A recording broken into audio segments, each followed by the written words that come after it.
सभी को नमस्कार। दोस्तों, ये वीडियो पूरा फोकस होने वाला है यूपीएससी सीएससी 2023 की स्ट्रेटजी पे। बहुत सारे एस्पिरेंट ऐसे हैं जो कि 2023 की तैयारी करना शुरू कर चुके हैं। तो यहाँ पे मैं कुछ प्रैक्टिकल सजेशन बताने वाला हूँ कि अपनी तैयारी में आपको इन चीज़ों का ध्यान रखना है ताकि आप पहले अटेम्प्ट में आप आईएएस बन पाओ। और इस बार का रिजल्ट बहुत ही अच्छा रहा है। तो मैं रिजल्ट को जब एनालिसिस कर रहा था तो मुझे कुछ एग्जाम्पल बहुत अच्छे लगे कि बहुत सारे एस्पिरेंट ऐसे हैं जो रूरल बैकग्राउंड से आए हैं, जिनका पहला अटेम्प्ट है, माध्यम हिंदी भी है, अ, अन्य रीजनल लैंग्वेज से भी काफ़ी एस्पिरेंट यहाँ से निकल के आए हैं जो आईएएस बने हैं। तो ये बहुत ही मोटिवेशन वाला मामला है कि आप यहाँ से सीख कर आगे बढ़ सकते हो। जैसे इसमें यार मैं एक रिजल्ट देख रहा था, 438 रैंक है दिव्या, जो कि हिंदी माध्यम से और पहले अटेम्प्ट में आईपीएस बनी है। तो कितनी अच्छी बात है कि पहले ये लग रहा था कि हिंदी माध्यम के विद्यार्थी निराश हो रहे थे कि हमारा सिलेक्शन नहीं हो पा रहा है, माध्यम को लेकर काफ़ी समस्याएं थी, लेकिन इस बार तो टॉप में भी काफ़ी एस्पिरेंट आईएएस बने हैं। तो ये कितनी अच्छी बात है। तो निश्चित रूप से उसी स्ट्रेटेजी को हम आगे बढ़ाते हैं, जैसे टॉपर्स अपनाते हैं। मेरा एक अच्छा खासा इसमें अनुभव है। 2023 के एस्पिरेंट के लिए मैंने अच्छे लेसन भी बना रखे हैं। आप चाहो तो प्लेलिस्ट में जाकर ऐसे राइटिंग इथिक्स के लेसन देख सकते हो बिल्कुल फ्री में, क्योंकि ऐसे और इथिक्स में मुझे भी हिंदी माध्यम से बहुत अच्छे मार्क्स मिले हैं। ऐसे में 157 और इथिक्स में 126। तो यहाँ से आपको फ़ायदा मिलने वाला है। आगे बढ़ते हैं।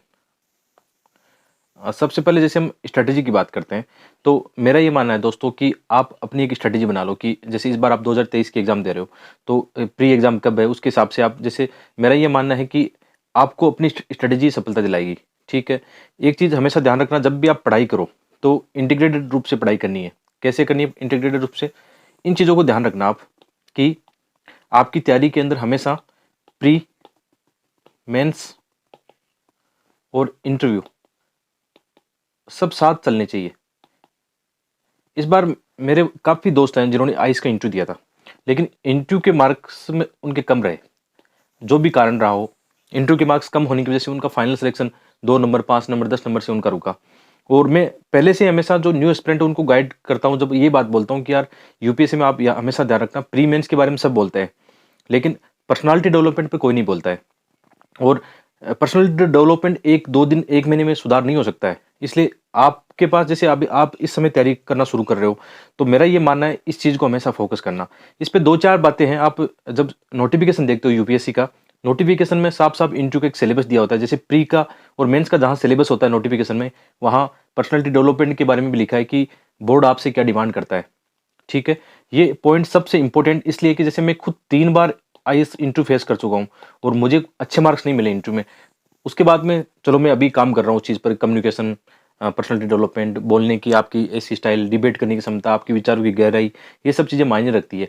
और ये आपको तब पता चलता है जब आपका मेंस क्वालीफाई होता है, 1-2 महीने आपके पास इंटरव्यू के लिए बचते हैं, फिर उस समय सुधार नहीं होता है। तो मैं चाहता हूँ एस्पिरेंट ये गलती नहीं करें और आप बार-बार, मतलब जैसे बार-बार इंटरव्यू तक जाकर वापस जब लौटते हैं ना, तो वो पेन बहुत बड़ा होता है। वो पेन बहुत भयंकर वाला होता है। मैं ये बात समझ सकता हूँ, क्योंकि इस बार भी कई मेरे दोस्त हैं जो जिनको इंटरव्यू में कम मार्क्स मिले, तो बहुत ये दुःख का कारण बनता है कि आप इतनी मेहनत करते हो, उसके बाद में आपका सिलेक्शन नहीं होता है। तो इस बात को ध्यान रखना। और ये सत्य है कि आप थोड़ा-सा इन चीज़ों के साथ में लेके चलोगे ना, कैसे लेके चल सकते हो? जैसे आप पढ़ाई कर रहे हो, तो पढ़ाई के अंदर आप जैसे कोई भी चीज़ें सामने आती है आपके सामने, डेली न्यूज़पेपर आप पढ़ते हो, तो मुद्दों को समझना अच्छे से शुरू कर दो। जैसे आप इंटीग्रेटेड रूप से पढ़ाई करते हो कि जो भी आप टॉपिक पढ़ रहे हो, चाहे न्यूज़पेपर पढ़ रहे हो या कोई बुक्स पढ़ रहे हो, तो उसको आप हमेशा प्री और मेंस के हिसाब से पढ़ना। और ये देखना कि प्री के अंदर कैसे क्वेश्चन आए हैं, मेंस के अंदर इसमें कैसे क्वेश्चन आ सकते हैं। आप एक तरह से विचारों की अपनी गहराई को पैदा करना, थोड़ा लॉजिकल रीजनिंग को पैदा करना। ठीक है? जैसे आपको किसी भी मुद्दे पर डिबेट करवाई कि अभी रूस और यूक्रेन में क्या चल रहा है, अभी इंडिया की इकोनॉमी कैसी चल रही है, तो ये सब चीज़ें मेंस में भी काम आएगी, प्री में भी काम आएगी, साथ ही साथ आपके इंटरव्यू में भी काम आएगी। तो मेरा ये मानना है कि जो पढ़ाई होगी ना, वो इंटीग्रेटेड रूप से होगी और आपका स्टडी प्लान ऐसा होना चाहिए। जैसे आप किसी कोचिंग में जाते हो, जैसे इस समय रिजल्ट आ गया है, बहुत सारे कोचिंग बोलेंगे यहाँ से हमारे इतने सिलेक्शन हुए हैं, वो हुए हैं, जबकि ये दुनिया झूठी दुनिया है यार। इसमें ये होता है कि बहुत सारे एस्पिरेंट, जैसे मैं अपना एग्जाम्पल दूँ कि जब इंटरव्यू की तैयारी करते हैं तो मॉक इंटरव्यू देने बहुत सारी कोचिंग में जाते हैं। फिर अब वो अपना क्या कर लेते हैं, नाम लिख लेते हैं वहाँ पे कि हमने यहाँ से कोचिंग की है। जबकि हम क्या करते हैं, वहाँ पे केवल इंटरव्यू देने जाते हैं। ठीक है? उसके बल पर फिर रिजल्ट को फैलाया जाता है। जबकि मेरा ये मानना है कि यहाँ पे सेल्फ स्टडी का ही एक माध्यम है जो आपको सफल बनाएगा। कोचिंग की भूमिका बहुत कम बची है आज का, क्योंकि कोचिंग की भूमिका तब थी जब ऑनलाइन माध्यम से आपको कोई रिसोर्सेज नहीं मिल रहे थे। आज ये है कि मार्केट में या ऑनलाइन पर टॉपर्स के नोट्स हैं, या मार्केट में जो अलग अलग कोचिंग के आपको नोट्स फोटोकॉपी शॉप पर मिल जाते हैं।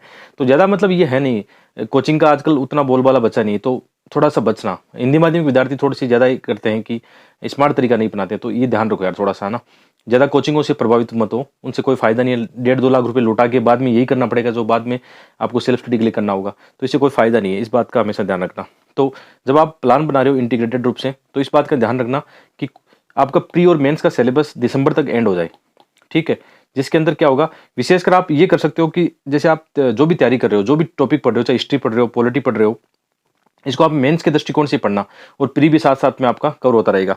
कोशिश ये करना दिसंबर तक आप मेंस की अपनी, जैसे आपका ऑप्शनल सब्जेक्ट है, जो भी आपका ऑप्शनल सब्जेक्ट आप चूज कर रहे हो, इसके ऊपर भी बात करेंगे अभी कौन सा सब्जेक्ट लेना चाहिए, ठीक है? इसकी आप सही से तैयारी कर लो। और जीएस के आपके 4 पेपर है, ऐसे राइटिंग के, ये जितने भी टॉपिक है ना, इनकी आंसर राइटिंग कर लो। चाहो तो यहाँ पे मैं एक सजेशन आपको दे सकता हूँ कि आप साथ-साथ में ये कर सकते हो कि मेंस की आंसर राइटिंग के लिए आपको किसी कोचिंग की टेस्ट सीरीज जॉइन करनी है, कोई सस्ती सी कोचिंग, मतलब अच्छी कोचिंग हो, लेकिन सस्ती नहीं, अच्छी कोचिंग हो, मतलब उसकी टेस्ट सीरीज जॉइन कर सकते हो, इसमें कोई बुराई नहीं है। क्योंकि उससे क्या रहता है कि आपका एक स्टडी प्लान रहेगा, एक अनुशासन में रहेगा, चाहो तो आप कर सकते हो, ठीक है? कोई इसमें बुराई नहीं है कि आप जो पैसा 1.5-2 लाख रुपए कोचिंग में लगाने वाले थे, उसका 10-15 हज़ार रुपए आप किसी एक अच्छी कोचिंग की टेस्ट सीरीज जॉइन कर लो। और टेस्ट सीरीज वही जॉइन करना, जैसे टॉपर्स ने कोई टेस्ट लिखे, आपने देखा कि अ, इस कोचिंग से टॉपर्स ने लिखे, उन्होंने लगातार वहाँ से टेस्ट लिखे होंगे, किसी से प्रभावित मत होना। इसमें भी काफ़ी बातें छुपा ली जाती है कि फालतू की कॉपी इधर-उधर आती है ना, वो मत करना। कि आपको ईमानदारी से मतलब ये देखना, थोड़ा एक चीज़ और देखना कि आप थोड़े से भोले बन जाते हो कई बार कि किसी से प्रभावित हो जाते हो, वो नहीं करना है। थोड़ा-सा अपनी विवेक बुद्धि का इस्तेमाल करना, और चाहो तो पुराने पेपर लिख सकते हो। आपको लगता है कि पेड कोर्स जॉइन करने की आवश्यकता नहीं है, तो पुराने पेपर में अनुशासन दिखा देना। 10 साल के पुराने पेपर लिख के वो देख लेना। तो इस चीज़ पे आप विशेष ध्यान देना, ठीक है? तो ये एक इंटीग्रेटेड स्टडी प्लान बनाना, इसमें केवल ये मत करना कि केवल आप प्री पढ़ रहे हो, मेंस बाद में पढ़ोगे, ऐसा मत करना, नहीं तो गलती हो जाएगी आपकी। और आंसर राइटिंग पे अभी हम बात करते हैं, सेकंड टॉपिक पे, ठीक है? आंसर राइटिंग में एक चीज़ मुझे बहुत अच्छी लगी है आजकल, कि बहुत सारे इस बार भी मेरे दोस्त हैं जिन्होंने ये किया था कि टॉपर्स की कॉपीज़ को देख के उन्होंने आंसर राइटिंग सुधारी थी अपनी, और मैं भी ऐसा करता हूँ। जैसे क्या करना है कि आपको पता है कि जैसे अभी आपको ये देखना है कि किस टॉपर से, जैसे आपका ऑप्शनल सब्जेक्ट हिंदी साहित्य है, तो आपको ये पता होना चाहिए कि हिंदी साहित्य की कॉपी टॉपर्स की कहाँ मिलेगी, या हिंदी मीडियम में जैसे इस बार के टॉपिक रवि से आ गए या सुनील धनवंता है, तो इनकी कॉपी मैंने कल वीडियो बनाया था कि इनकी टॉपर्स की कॉपीज आपको कहाँ मिलेगी, विजनाइज की वेबसाइट पे मिल जाएगी। तो वहाँ पे जाके इनकी जितनी भी कॉपियाँ सब डाउनलोड कर लो, रवि सिया की, सुनील धनवंता की। और अब जैसे आप टॉपिक पढ़ रहे हो कि आपने अपना मेंस का जीएस फेस्ट कवर कर लिया, ज्योग्राफी, पॉलिटी तो पेपर सेकंड में, ज्योग्राफी, हिस्ट्री, सोसाइटी ये पढ़ लिया, और आपको टेस्ट देना हो, तो आप इस टॉपर्स की ये टेस्ट कॉपी इसको उठाओ और इसी को लिखो और अपना आंसर उसके साथ मैच करो। कितना अच्छा होगा। आप एक बार सोचो कि जैसे आपने किसी कोचिंग की टेस्ट सीरीज ज्वाइन की, अब टेस्ट सीरीज ज्वाइन की तो वो कॉपी चेक होकर आएगी जब 15 दिन में या 10 दिन में, ठीक है?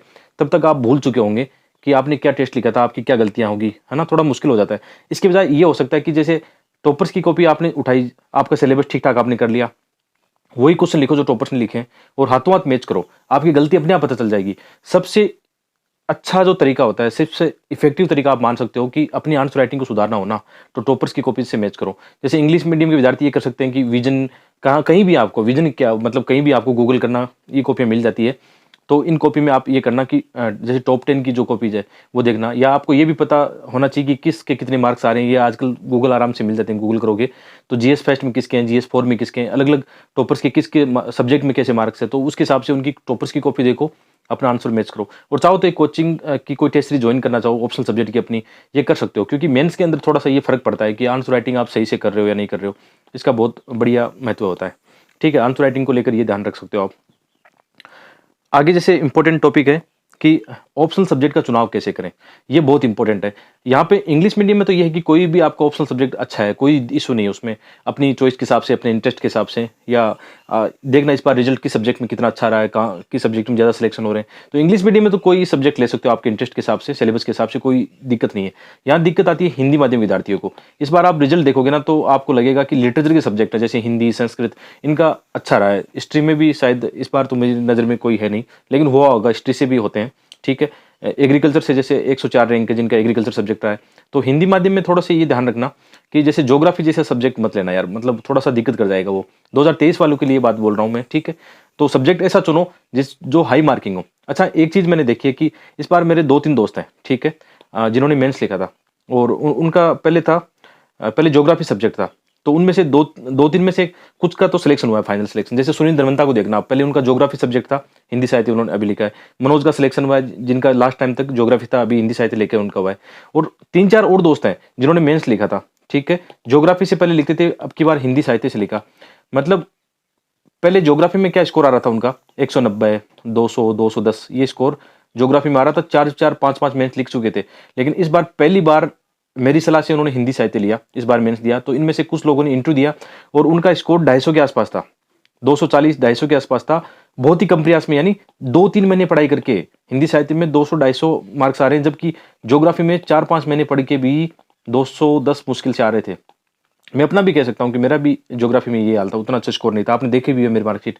तो ये क्या बता रहा हूं, ये इसलिए वीडियो बनाना जरूरी था कि आप तैयारी अभी कर रहे हो तो आपके सामने ये बातें होनी चाहिए, प्रैक्टिकल चीजें होनी चाहिए। और आप मेरी बात मत मानो, ऑप्शनल सब्जेक्ट में आप खुद रिसर्च करो। यदि आपको आईएएस बनना है तो आप स्मार्ट हो, मतलब इसमें कोई शक नहीं। जिसने 2023 में अपना प्लान बनाया तो उसकी तैयारी कभी की शुरू हो गई है, बस उसको थोड़ा सा कहीं से सजेशन मिल जाए, अच्छा आइडिया मिल जाए तो वो अपना और अच्छा सा कर लेगा।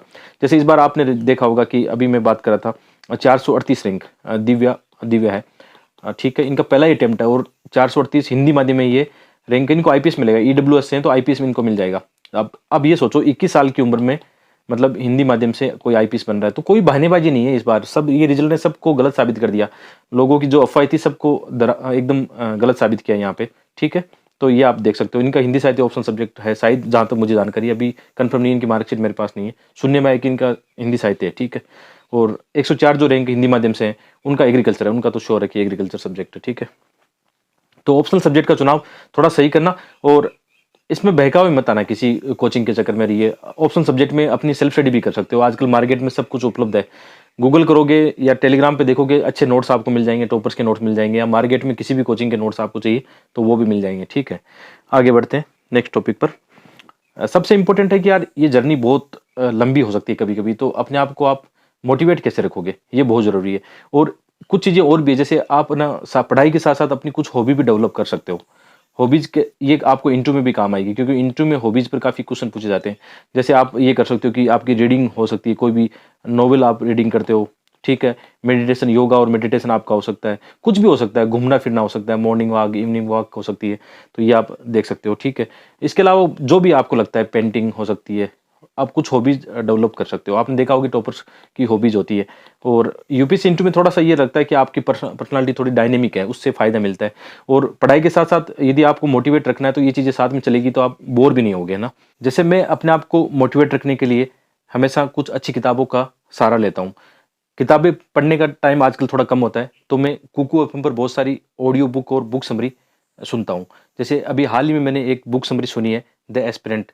ये एक ऐसे सिविल एस्पिरेंट की कहानी है जो कि साधु सन्यासियों का जीवन जीते हुए आईएएस ऑफिसर बनते हैं। यानी उन्होंने इस किताब में बताया है कि किस प्रकार एक आध्यात्मिक जीवन आपकी लाइफ में एक बड़ा बदलाव ला सकता है।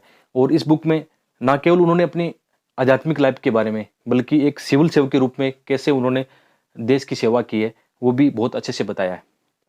कुकू एफएम के बारे में आपने जरूर सुना होगा। ये मेड इन इंडिया ऐप है, जिसको 4.5 की स्टार की रेटिंग मिली हुई है। यहाँ पर आपको 3000 से अधिक ऑडियो बुक और समरी सुनने को मिल जाएगी। वैसे तो इनका साल भर का प्राइस 399 रुपये होता है, लेकिन अभी एक शानदार ऑफर चल रहा है फर्स्ट 250 यूजर्स के लिए। आपको मेरा कोड इस्तेमाल करना है DJ50, और आपका प्राइस हो जाएगा 199 रुपये। यानी कितना अच्छा है कि एक बुक की प्राइस में आप साल भर यहाँ पे ऑडियो बुक लाइब्रेरी एक्सेस कर सकते हो। यदि आप चेकआउट करना चाहते हो तो लिंक वीडियो को डिस्क्रिप्शन में दिया गया है। लास्ट में एक चीज है कि जैसे सीसेट का पेपर आजकल बहुत डेंजर हो गया है, और बहुत सारे एस्पिरेंट में देख रहा हूँ कि जीएस में उनका स्कोर अच्छा आता है हमेशा, लेकिन सीसेट के पेपर में 2-3 सालों से लगातार फेल हो रहे हैं, और ये काफी मतलब डराने वाला मामला होता है। तो मेरा ये मानना है कि 2023 के एस्पिरेंट को, जिनका मैथ रीजनिंग कमजोर है, पैसेज भी समझ में ज़्यादा नहीं आते हैं, तो आप ये कोशिश करना कि अपनी स्ट्रेटेजी में डेली आधी घंटा 15-20 मिनट आप कोशिश करना मैथ रीजनिंग के कुछ सवालों को सोल्व करने की। आपकी माइंड को आप ऐसे ट्रेन करना कि आप आसानी से इन क्वेश्चन को सोल्व कर सकते हो। एक्चुअल में क्या होता है, लास्ट में जब आप तैयारी करते हो, जैसे अभी तो आप इन चीज़ों को लेकर सीरियस नहीं होते हो, और जब एग्जाम पास में आती है फिर आप सीसेट पढ़ते हो तो और ज़्यादा पैनिक सिचुएशन होने लगती है। तो मेरा ये मानना है कि सीसेट में चाहो तो आप कोई कोचिंग कर लो आराम से। आजकल तो 1000-1500 रुपये में सीसेट का पूरा कोर्स मिल जाता है। अच्छे कोर्स आप देखना मार्केट में कहीं आपको मिलते हैं, या यूट्यूब पर फ्री में मैथ रीजनिंग के अच्छे वीडियो आपको मिल जाएंगे, ठीक है। ये जरूर ध्यान रखना। तो ये 4-5 बातें थी जो आपको 2023 के एस्पिरेंट को ध्यान में रखनी चाहिए। यदि ये वीडियो आपको पसंद आता है, यदि आप कमेंट करके बताते हो कि आपको कुछ और टॉपिक पर इन पर वीडियो चाहिए तो प्री के बाद में 5 जून के बाद में मैं कोशिश करूँगा अच्छी स्ट्रैटेजी की और वीडियो लेके आता हूँ। तो मिलते हैं एक और वीडियो में, आप सबका बहुत-बहुत धन्यवाद।